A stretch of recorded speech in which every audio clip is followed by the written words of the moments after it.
What's up, guys? Welcome back to Michigan Muckraker. If you have seen the last couple minutes and I'm repeating this to you, I'm sorry. It was saying that I wasn't live and I thought I was live, so please forgive me. But thank you for joining me. Today I wanted to talk to you about what's going on in Marshall, Michigan. It is a David and Goliath type of situation that we're dealing with in Michigan. And again, if I'm repeating anything, I'm sorry. I want to thank everybody who has sent me information, and if I make any mistakes, I will correct the mistakes. It's just that there's so much information being sent every day, and I'm very appreciative of that, and we are not alone in this fight. That's what all this information is telling me. So thank you, guys. I'm sorry if I was a little bit late or if I repeated, but we're going to get into the Marshall Township Board materials video. Justin Kazmar, Marengo Township. I know I am in Marengo Township, but this affects us all. I still travel these roads every day. I still love the area that I grew up in. You know, Marshall's not very big, so you could be on the other side of town, but the opposite side of the town from where you grew up is still where you grew up. You know, it doesn't seem like honesty was a thought in the process by which this whole thing happened.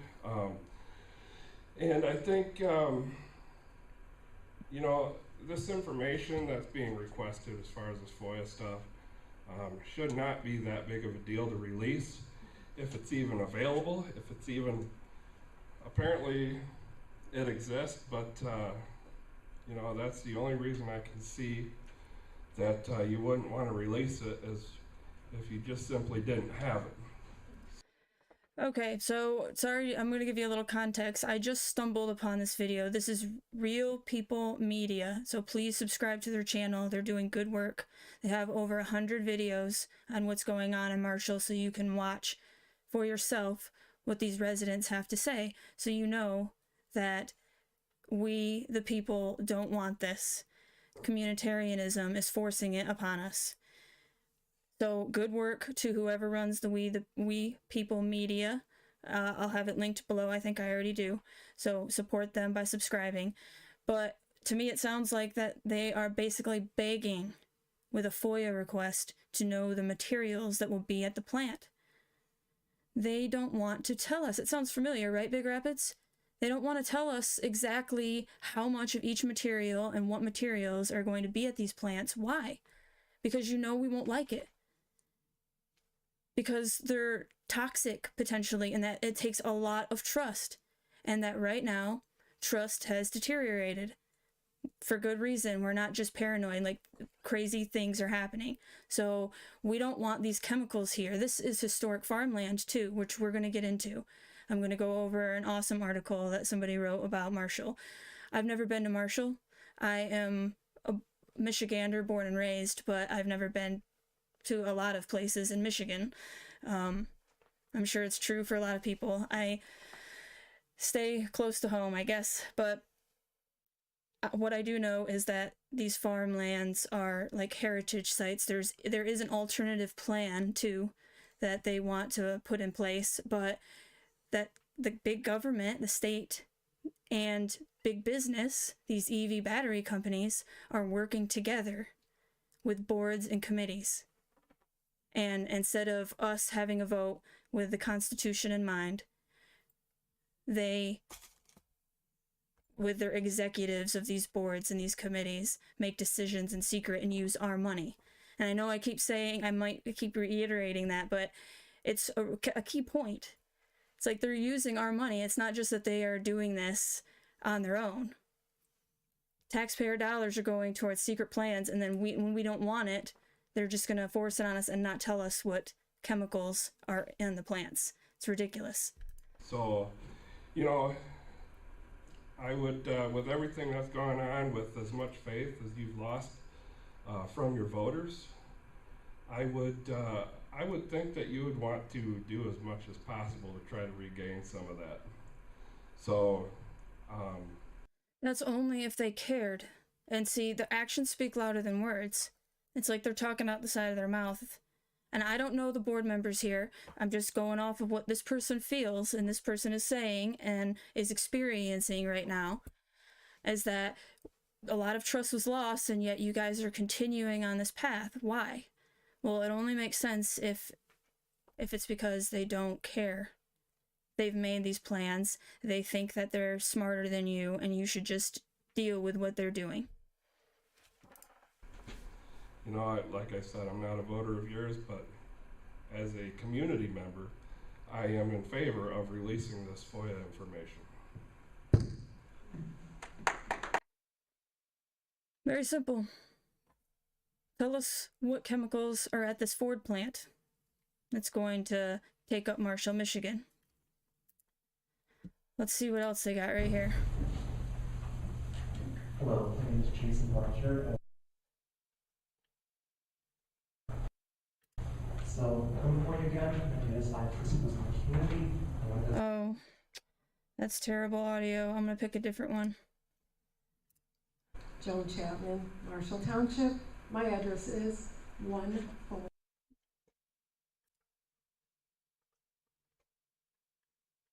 The only, as far as I know, residents of Sioux Drive North who have not signed the action. Okay. The first time we were approached with a contract by said lawyer, we asked questions, and actually he came and talked to me alone at night, which I thought was kind of weird. My husband worked second shift, and I just told him, I'm not signing anything without talking to my boss, which is my husband. And something felt very weird about that contract. And that contract is in my seat if you want to see it. Because I don't have a non-disclosure like everyone sitting here and everyone I would really like to see that. What exactly were they trying to offer her as far as money, and what was in the contract for them to buy up her land? She says she's the only one that didn't sign the contract, and she didn't sign an NDA. That's awesome. Yeah. Please do not believe the people that signed all want to move on C Drive, because they felt they did, because we're told things like, your property's not going to be worth anything, and I was told they're rerouting Michigan Avenue right in your front yard. You're not going to have, first it was, you're going to have a cul-de-sac. Then it's like, no. When I said I liked that idea, they said, no. We're going to, and you're going to have a train yard in your front yard, and you're going to have this, and you're going to, and this. And you know what? I don't really scare that easy.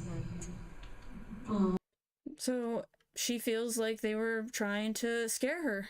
I mean, and I wouldn't put it past them. These people are pushy. They want what they want. And I don't sign contracts where I don't have information. And we did not have enough information. And when I said to said lawyer, you all know who I'm talking about. I said, something here seems like someone is withholding information or lying. And I got no answer. And township people, I don't have anything personally against you, because honestly, I don't think you have any power. And I think that the people need to know why you don't. This is amazing. Whoever this individual is, you're right. The township boards, they still have a sliver. I still have hope. But again, it's communitarianism. It's these boards and these committees that have the real power, like the Michigan Economic Development Corporation, who works hand in hand with Governor Whitmer, the state government, working with big business. This is David and Goliath, guys. And it's an archetypal story. I think that's how you say it. And there's a reason why everyone knows the story of David and Goliath, because it's real. And we're living it. But we're not alone. And so again, awareness is key. I want people to share this information and spread awareness, strengthen numbers. I'm going to get into Why Tree Huggers Must Save Marshall, Michigan by Starkman Approved. I don't know who this individual is, doesn't matter. The article is awesome. I appreciate this person. I've never been to Marshall, Michigan, but I know they have some very ethical people working at local hospital. That's why I have a soft spot for the place. In April 2020, at the height of Michigan's pandemic, Metro Detroit's biggest hospital system called Beaumont Health, without explanation, closed its facility designated to treat COVID patients and cleared the place out. A local television station reported that more than 40 patients, some on ventilators, were transferred to the local VA hospital. At least one of those patients died. Beaumont also cleared out some patients from its other hospitals, including the one in Grosse Pointe. Although the Marshall Hospital, about a 2-hour drive from Detroit, has only a smattering of COVID patients and the ventilators, they agreed to accept 3 from Beaumont. One of those patients required dialysis, that the Marshall's hospital's contracted dialysis company refused to come in on a Sunday. The patient had to be transferred to Kalamazoo, about 36 miles away. It's my understanding the patient died. Rest in peace. The Marshall Hospital's medical staff were angry when they learned Beaumont's designated COVID hospital was closed without explanation. They made sure word got out to the Beaumont transferring a COVID patient requiring dialysis, and I know one medical staffer planned on other measures. According to the email obtained by the Detroit TV station, Beaumont transferred its COVID patients because the CEO said the hospital was losing too much money. Marshall's big news in Michigan these days, as the state has earmarked more than $1 billion in subsidies for Ford Motor Company to build an electric vehicle battery plant on area farmland. Ford says it will own the plant and create 2,500 jobs, but it must rely on a Chinese battery manufacturer for the technology know-how. According to Detroit News, Ford will receive $680,000 in subsidies for every job it creates. The jobs will average about $45,000 a year, 15% less than the median household income in the country where Marshall is located. Yep, that's about average of what the EV battery plant in Big Rapids, around there. That's why they're picking these areas. That's another reason. Cheap American labor. Most Marshall residents don't earn enough to afford Ford's pricey electric vehicles. Adding one insult to injury, Ford's electric Mustang is manufactured in Mexico. An even bigger affront is Marshall residents are being forced to give up farmland so that Ford can manufacture its Ford F-150 Lightning electric pickup truck, a climate-destroying vehicle that's useless for anyone generally requiring a pickup truck. I don't know who this guy is, but that's true. And I actually just watched a video on YouTube of a guy who almost died, froze to death in his electric vehicle because the charge went out faster than it said it would, and the charging stations that he was trying to get to weren't working, and he was lucky that somebody helped him and didn't freeze to death in his electric car. So yeah, that's what we want here in Michigan, where it used to get cold, and thankfully it doesn't get as cold as it used to. I hope it stays that way. I mean, I like it a little bit warmer. I don't know about you. Bloomberg on Sunday. Thank you guys for joining me, by the way. I hope you're doing well. Bloomberg on Sunday posted this story revealing that much of the aluminum used to manufacture the Lightning originates from a Norwegian-owned refinery in Brazil, accused of sickening thousands of people. That's terrible. A Bloomberg investigation traced much of the aluminum and the F-150 to a refinery in Brazil. Okay, sorry.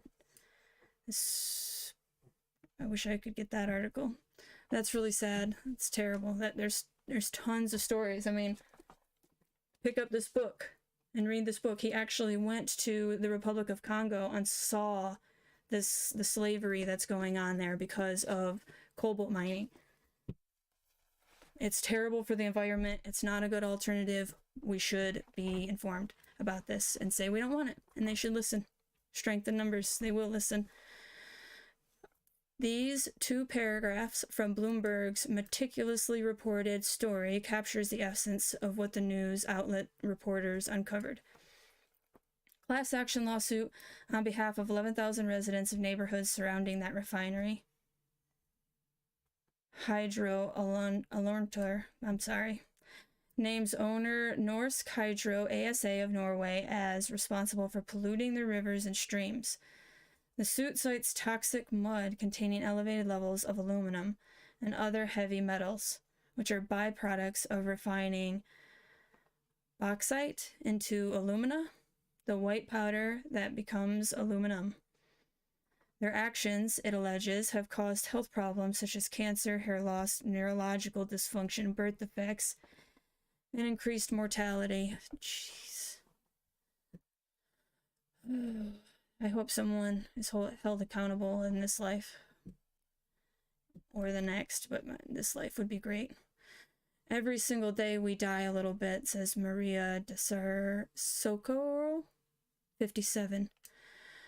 The plaintiff, and who lives in an open-air house not far from the refinery. Her grandson's organs broke through his skin at birth, and 8 people in her family have been stricken with cancer, she says, including herself and her husband, who she says died as a result. We are victims of this company, Hydro. They come and make money and leave nothing for us. I see a pattern. I see a pattern happening all around the world. That Norsk Hydro is Norwegian-owned, and its biggest shareholder is the Norwegian government, is yet another validation of the Starkman-approved theory, which holds that those professing the noblest virtues and ethics almost never live up to their claims. Well, that's the thing. These people, they have such a dream that the ends justify the means. And that leads to terrible atrocities, terrible things. Millions of people die because of these lofty goals, this utopian ideology. Everybody wants to live in a good world. It's just that the solutions, they have consequences. And so before you try to do something like the Great Reset, like the Great Leap Forward, which killed 45 million people from starvation, before we do stuff like this, how about we ask the individuals involved if they want it? Norway's sovereign wealth fund previously pledged a renewed focus on the sustainable development in the broadest sense. There's that sustainable development, which is UN Agenda 21. Not a conspiracy. Type it in, look into it. What environmentalists should find especially galling is that the Ford Lightning is useless for those who generally need a pickup truck and venture far from home. The truck's battery loses half or more of its range when towing a vehicle. And it also loses considerable range in extremely cold temperatures. Yes, that's what that guy talking about. I'll link his video after I'm done with this live stream, so you can watch it yourself. What he said about almost freezing in his vehicle to death because it said he had 30% or whatever, and it really went down to 15% the next 5 minutes. So it was basically draining quickly because of the cold, because electric vehicles suck. If a truck towing 3,500 pounds can't even go 100 miles, that is ridiculously stupid. Tyler Hoover, a YouTuber with more than 1 million followers, said in the accompanying video, "This truck can't do normal truck things. You would be stopping every hour to recharge, which would take about 45 minutes a pop, and that is absolutely not practical." YouTuber Scotty Kilmer, a mechanic with more than 5 million followers, has warned his viewers to shun Ford's Lightning, saying it's an unproven technology that's being rushed to market. Kilmer issued his warning in wake of Ford closing down its F-150 Lightning plant for at least a month because a truck mysteriously caught fire in a holding lot near Ford's River Road plant on the edge of Detroit and spread to 2 other trucks. It took Ford at least a week to determine the root cause of the fire. I watched this guy, German in Venice, who is literally a German, in Venice, and he reported a couple weeks ago about a fire which destroyed 3 buildings in Venice because of a bike shop going up in flames overnight.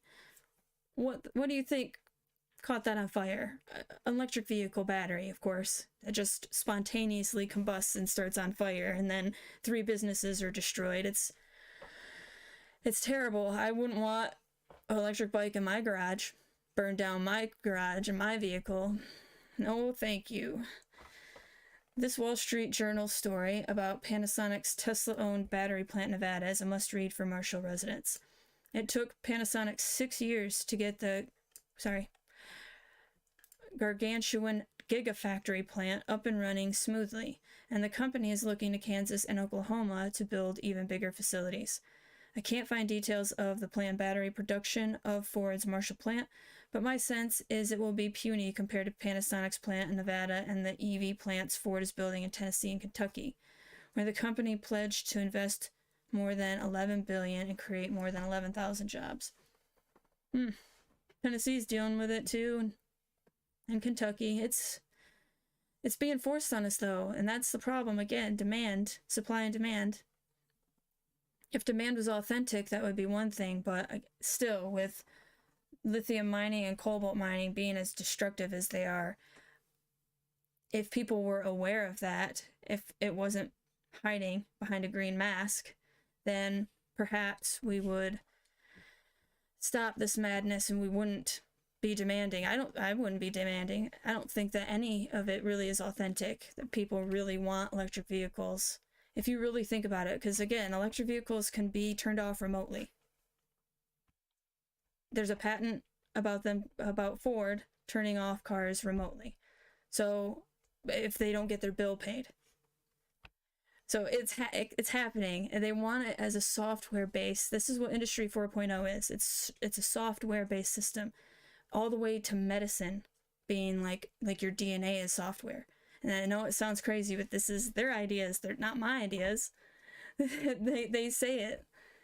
And so software can be updated remotely at any time. So you say something that somebody doesn't like, and your vehicle is shut off, or your air conditioning doesn't work for some reason, or your heat doesn't work. What have you? That's too much control, man. It's like, if you think about it, it should be kind of scary. Like, that they can control it that much. They could run you off the road even. Now, supposedly they could do that now. I'm not going to get into all that crap. Reading up on Marshall this morning, I regret not having visited the place when I lived in Michigan. As described by My Michigan Beach, a website devoted to sharing the beauty of Michigan, Marshall is home to many historical sites and is a great city for tourism and learning about Michigan's history. The place is rife with museums, trendy boutiques, historic homes, and restaurants I sense meet Starkman-approved standards. Again, I don't know who the Starkman guy is. He's kind of funny. Building an electric battery plant anywhere near the... I've never seen that word before. Bucolic place? Strikes me as criminal. Let's do it. What? See, I already forgot how to spell it. That's how crazy I am. Let's just do it like this.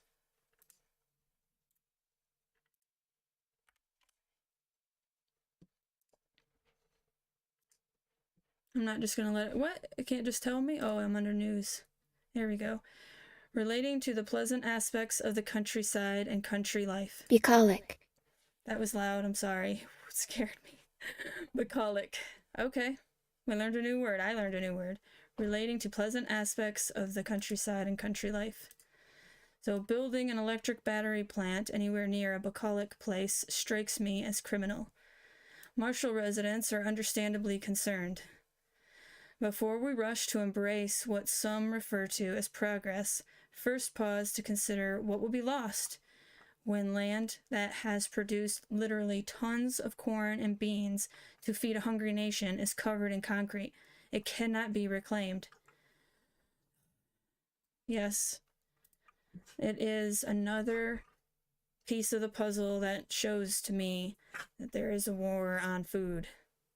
For whatever reason, They just don't want us to have real healthy food, cows, chickens, and pigs, I guess, if you like that sort of thing. Which is life, okay? That's the thing. That is life. And I think that it is terrible. I'm going to go on a little sidetrack real quick. Industrialized food is terrible. Cows should be happy before I eat them, okay? But I do think that industrialized farming is centralized farming, and that is terrible, and I feel so sorry for those cows and chickens and all that, so I would just want to get that out there. Fredonia Township resident Linda Smoot saying at a recent town hall meeting, with the entrance of the Ford Company, more farmland will inevitably be lost to housing and strip malls. I will speak, I swear it will. Smoot doesn't have an online presence, so I'm uncertain of her background and expertise, but her instinctive wisdom about protecting Marshall's farmlands is spot on. Maintaining the area's rustic conditions could possibly attract 2,500 jobs or more than Ford claims it will generate, and better paying ones as well.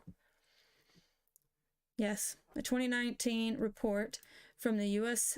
Small Business Administration found that small businesses generate 44% of all economic activity in the country. That year, small businesses created 2/3 of all jobs in the U.S., according to Business News Daily. In the post-pandemic world, small businesses have been the backbone of economic recovery and job growth. Yeah, they tried to destroy small business, and they did destroy a lot of small businesses, and it's sad. And it wasn't COVID that did it, it was the policies of our governments that did it. Small, locally owned businesses and startups tend to generate higher incomes for people in a community than big, non-local firms, which can actually depress local economies. I wonder why. Stefan Goetes, I'm so sorry, professor of agricultural and regional economics at Penn State and director of the Northeast Regional Center for Rural Development, sent a statement published alongside the SBA's research. As reported by Business News, this guy right here said his research revealed that small businesses directly benefit local economies, much more so than large businesses.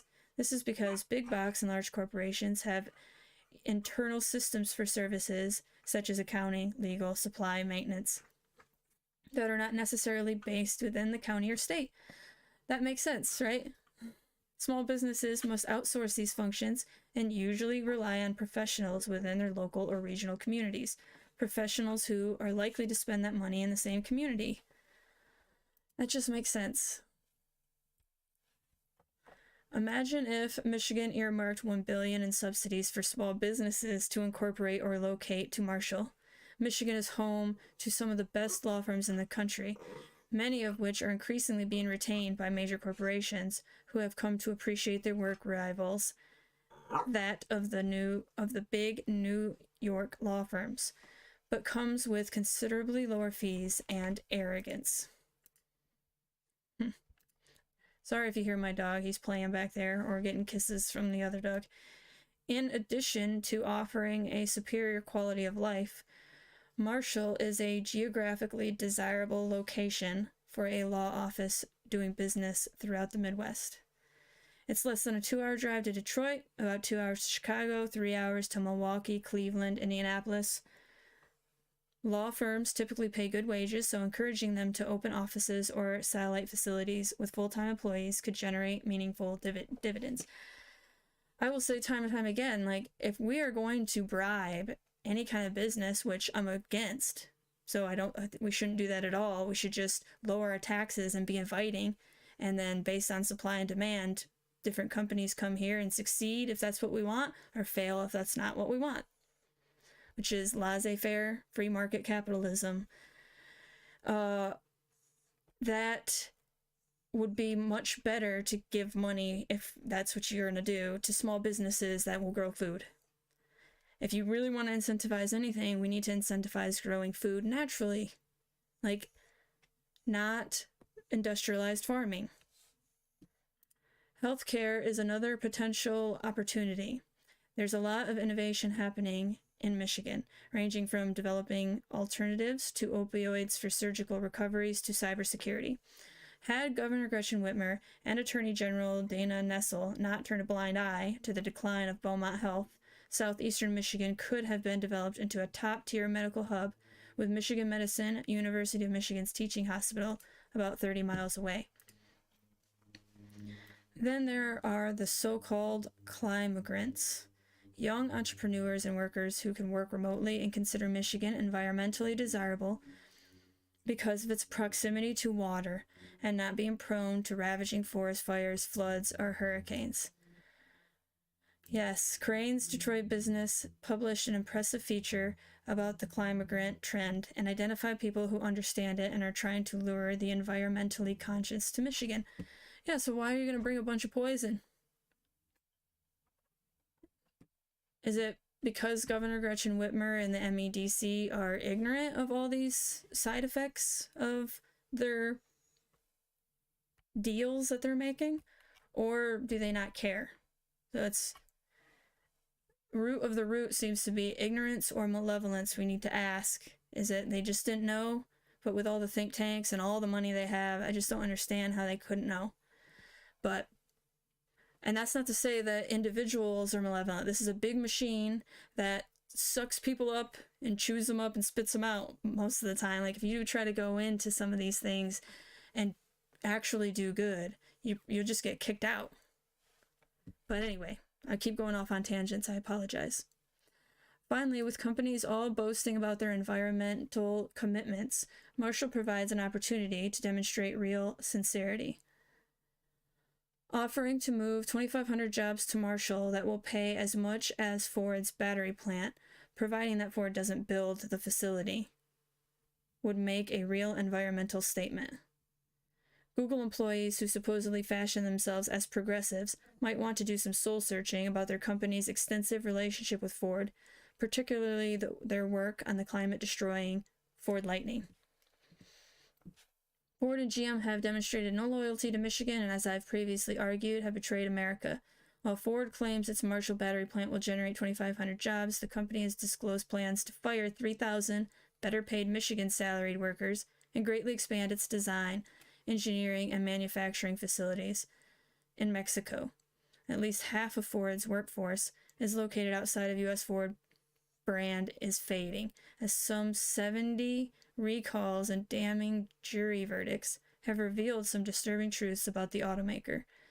If EVs are indeed the future, I wouldn't bet a Marshall farm on Ford's success. Well said. I wouldn't bet a Marshall farm on Ford's success either.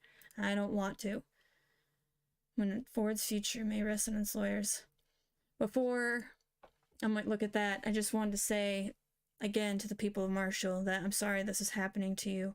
I hope that you can win this fight against Ford's battery plant, but obviously it seems crazy that it's so big and it's almost in its final stages before we find out about it, and that this is how things are working. But if we go into, let's see, I'm going to look really quick at a couple more of these, and then I'll show you an article of Communitarianism. My name is Laura Barton. Oh, yeah. See, I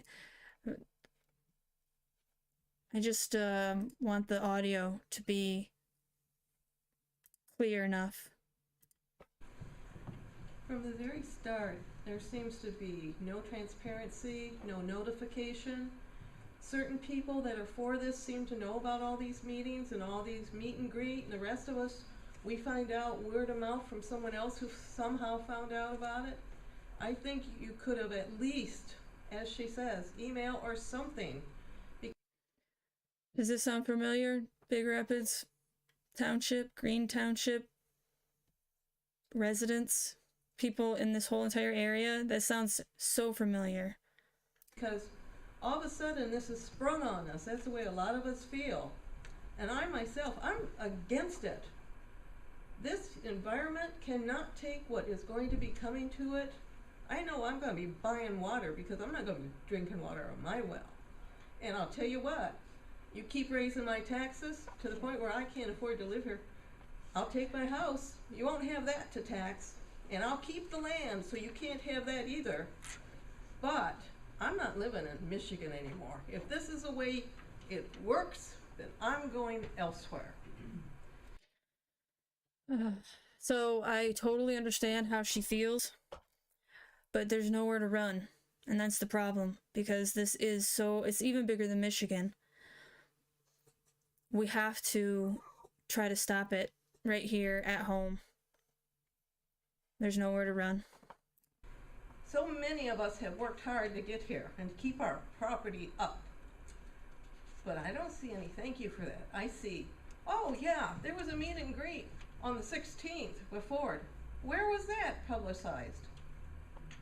I didn't see that. I saw the township meeting for the 16th and the one for the city on the 17th and then the 26th. And this one, I didn't see this at all in the advisory. This was word of mouth. That reminds me of the Green Township supervisor saying, we've been talking about it publicly for 6 months. It's like, where were the publications? It wasn't in the Pioneer, it wasn't anywhere. You didn't start seeing this stuff until the Renaissance Zone, September 26th, for the Goshen, Big Rapids battery plant. We didn't see anything before that. And then October 5th was when Whitmer announced it in a press release through Michigan Economic Development Corporation.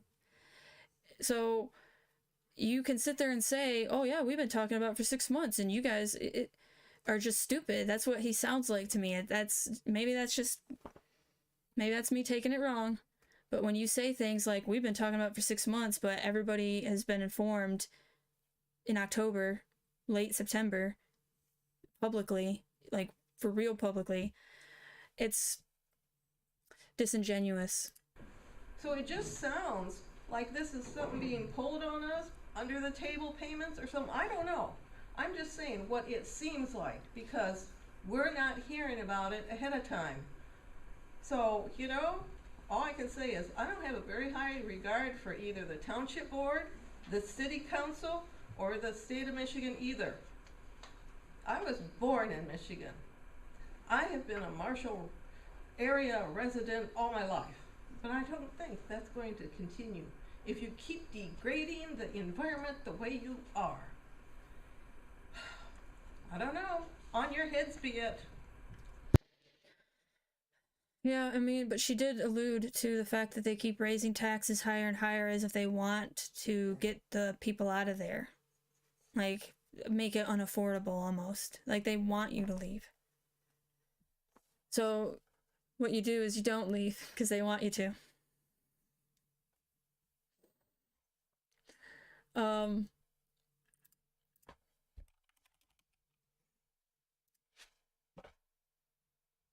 Let's see.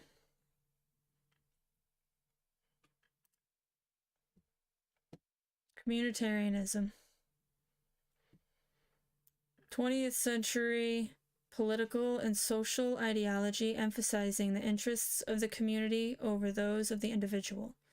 Communitarianism is often considered the opposite of liberalism, the theory that places the interests of the individual above those of the community. In this context, communitarianism beliefs may have been most clearly expressed in the 1982 movie Star Trek II: The Wrath of Khan, when Captain Spock tells Admiral James T. Kirk that logic clearly dictates the needs of the many outweigh the needs of the few. Key takeaways, which, by the way, I completely disagree. I have to say, that is very dangerous thinking, because that is, again, the ends justify the means, or for the greater good. That is, you can justify forcing someone else to do something because you think it's right. What makes you so smart to tell somebody else, everybody has a bunch of life experiences and a different angle at which they look at life. And they make choices based on all of that data that I'm not privy to, you're not privy to. Everybody makes different choices, and we should respect that as long as it doesn't harm another individual. And what I mean by harm is life, liberty, pursuit of happiness. And I wish they would have said property as well, like John Locke wanted. But I think perhaps it's hard to classify property. So we'll clarify exactly what property means. But life, liberty, and the pursuit of happiness. If you harm that in another individual's life, if you take those away from them, then you are wrong.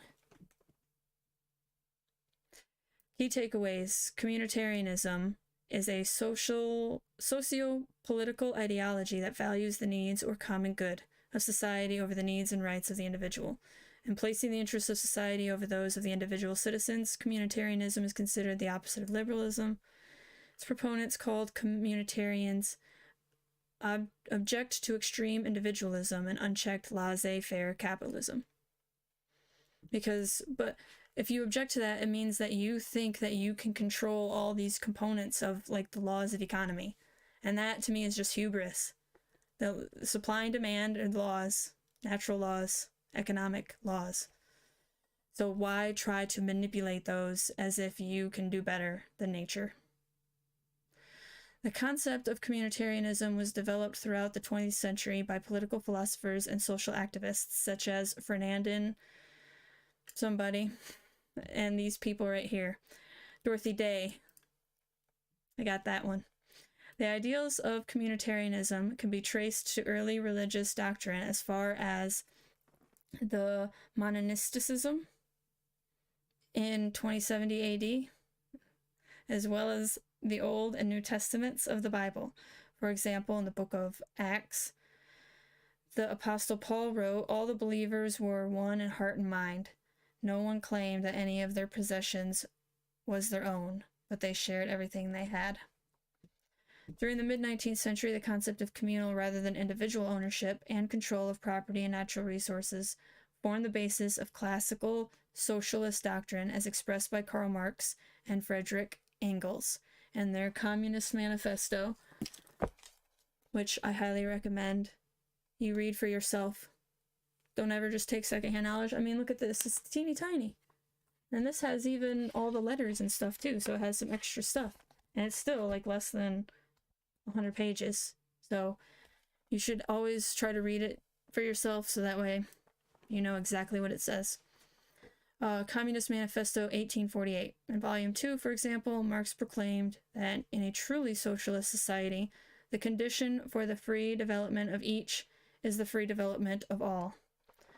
The specific term communitarianism was coined in the 1980s by social philosophers in comparing contemporary liberalism, which advocates using the powers of government to protect individual rights, with classical liberalism, which called for protecting individual rights by limiting the powers of government. But by this definition, I would call myself a classical liberal.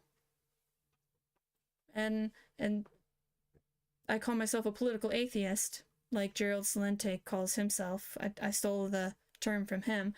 But based on this definition, I do think that protecting individual rights by limiting the powers of the government is correct. I think teeny tiny government is what's called for. I think government is entirely too big because that's just centralized power. If the government's too big, there's too much power centralized. So dangerous stuff. In contemporary politics, former British Prime Minister Tony Blair applied communitarian beliefs through his advocacy of a stakeholder society. Does that sound familiar? In which businesses should be responsive to the needs of their workers and the consumer communities they serve. If you type in stakeholder society,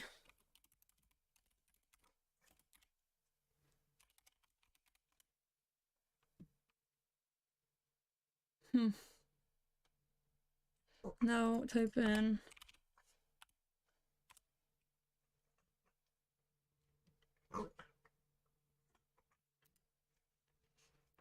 oh, too long. Okay. I will find that and share it with you guys. I'm sorry.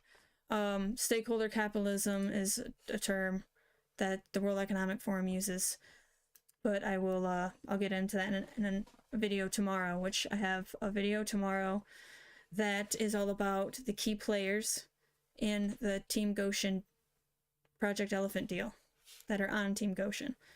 So look out for that.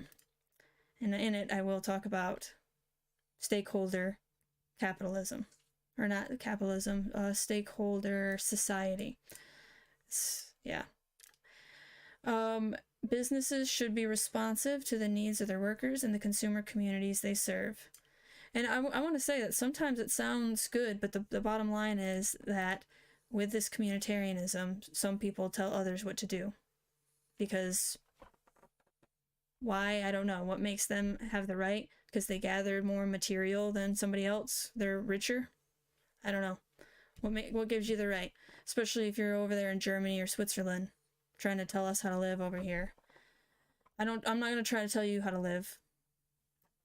Similarly, the Compassionate Conservatism Initiative of former U.S. President George W. Bush stressed the use of conservative policy as the key to improving the general welfare of American society. Again, this is why I call myself a political atheist, because it's not just the Democrats that keep blowing up government. Republicans do it just in their own way.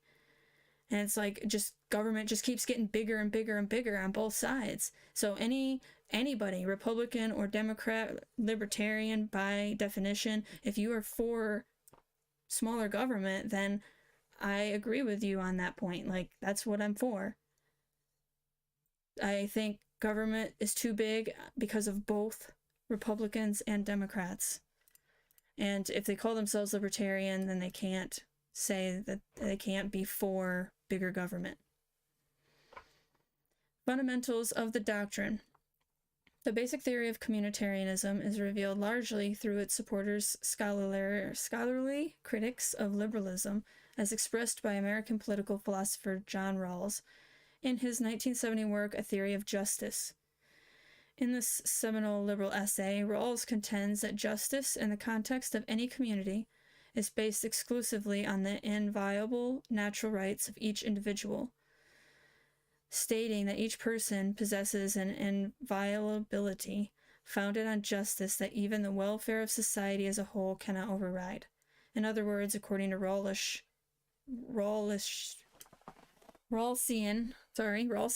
theory, a true just society cannot exist when the well-being of the community comes at the cost of individual rights. A truly just society cannot exist when the well-being of the community comes at the cost of individual rights. Yeah. See, it's inverse from the Constitution, where every individual voice matters. In contrast to this liberalism, communitarianism emphasizes each individual's responsibility in serving the common good of the community and the social importance of the family unit. Now, see, that's where this is a little different, because they are actively working against the family unit, because I guess it's a nuclear family unit they're trying to get rid of, because they want the state to be your family, not your family. Not your blood family, or even those you choose around you that you call family. Communitarians believe that community relationships and contributions to the common good, more so than individual rights, determine each person's social identity and sense of place within the community. In essence, communitarians oppose extreme forms of individualism and unregulated, capitalist, laissez-faire, buyer beware policies that may not contribute to, or may even threaten, the common good of the community. What is a community? Whether a single family or entire country, the philosophy of communitarianism views the community as a group of people living in a single location or in different locations, who share interests, traditions, and moral values developed through a common history. For example, members of the many foreign diasporas, such as the Jewish people, who, although scattered throughout the world, continue to share a strong sense of community. Okay. I'm going to go down. I'm not going to go over the prominent theorists. I will leave this link in the description down below so you can read them if you'd like. But I wanted to go over really quick these differing approaches because it's important to understand which one we're talking about specifically. Filling niches along the American political spectrum ranging from libertarian capitalism to pure socialism, two predominant approaches to communitarianism have attempted to define the role of the federal government in the daily lives of the people. Authoritarian communitarianism. Arising in the early 1980s, authoritarian communitarians advocated for giving the need to benefit the common good of the community priority over the need to ensure the autonomy and individual rights of the people. In other words, if it were deemed necessary for the people to cede certain individual rights or freedoms to benefit the society as a whole, they should be willing and even anxious to do so. Now, this is the category that I think these people that we're dealing with are in. That we should be willing and even anxious to be bringing these EV battery plants in here and helping the world. Forget about cobalt red, forget about cobalt mining in the slave trade, forget about lithium mining, all that. This is what will benefit society according to us, and you should be willing to do it. In many ways, the doctrine of authoritarian communitarianism reflected the social practices of East Asian authoritarian societies, such as China, Singapore, and Malaysia, in which individuals were expected to find their ultimate meaning in life through their contributions to the common good of society. So, that's what I think we're dealing with, Marshall, Michigan. I know this was a really long one today. I appreciate you guys for hanging out with me. If you like this video, please hit the like button. Share it with everybody you know. I will continue to keep my eye out on what's going on in Marshall and try to get it in my rotation because it's important.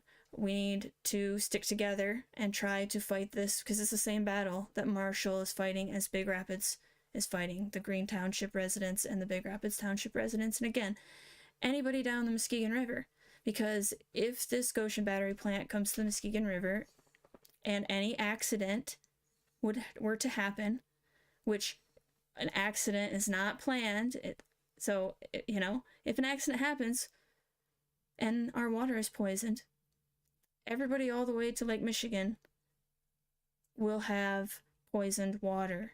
Their property values will be destroyed. Their lives will be destroyed. It's not just property value. Who cares about that? Ultimately, your health. I mean, the people of East Palestine, if you've been paying attention, it's terrible what's happening there. So sad. Squirrel Tribe, I'll link her below if you're interested in what's going on there. But this is all the same battle. It's just different battle fronts. And so awareness is the first step. So that way we can have the numbers to prove we don't want this. Thank you for watching. I hope to see you in the video that I'm going to do tomorrow. I'll see you tomorrow.